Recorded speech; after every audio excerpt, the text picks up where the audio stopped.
l'esclavage en Guadeloupe et la liberté, quel lieu, quelle fête, quelles idées te viennent à l'esprit? Alors, l'esclavage et la liberté en Guadeloupe, ce qui me revient à l'esprit, je vais commencer par le 27 mai, quelle fête? C'est la fête du 27 mai qui me posait problème avant parce que j'entendais, lorsque j'étais à l'école, j'entendais 27 mai, on commémorait l'abolition de l'esclavage. Mais je ne savais pas que c'était quoi l'esclavage parce qu'on ne nous a pas enseigné l'esclavage à l'école primaire et tout ça. Mais ce n'est qu'après que j'ai pu comprendre vraiment, comprendre cette fête et comprendre l'importance de cette fête. Parce que si on n'a pas les éléments pour reconstituer le puzzle, on ne peut pas comprendre c'est quoi en fait cette fête-là. Donc ce n'est qu'après que j'ai pu comprendre vraiment et donner une importance à cette fête-là parce que ce sont nos grands-parents, descendants d'Africains qui nous ont permis de gagner cette liberté-là. Alors les lieux qui me fascinent, ce sont les grands fonds.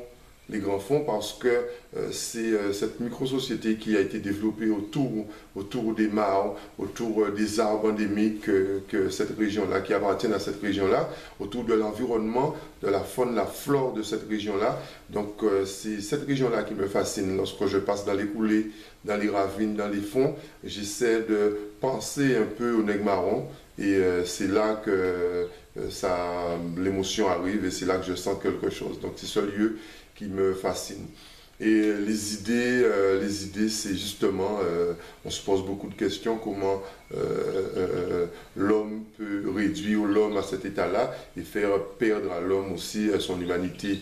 Donc des idées de la traite négrière, mais de toute oppression de l'homme envers n'importe quel homme. Donc ce sont ces idées qui me reviennent.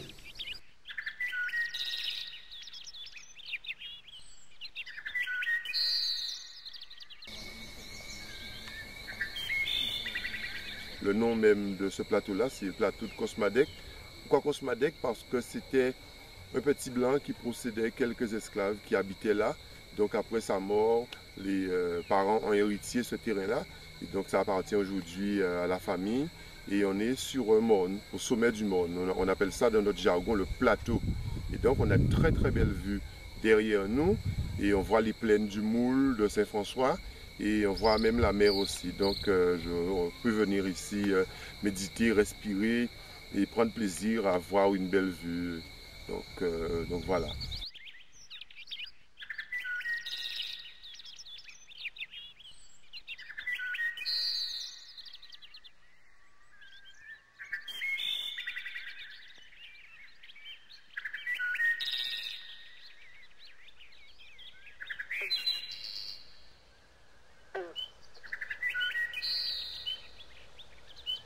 L'évêque vacille le long des rives, mais tel un cocotier, la mémoire ne bouge pas.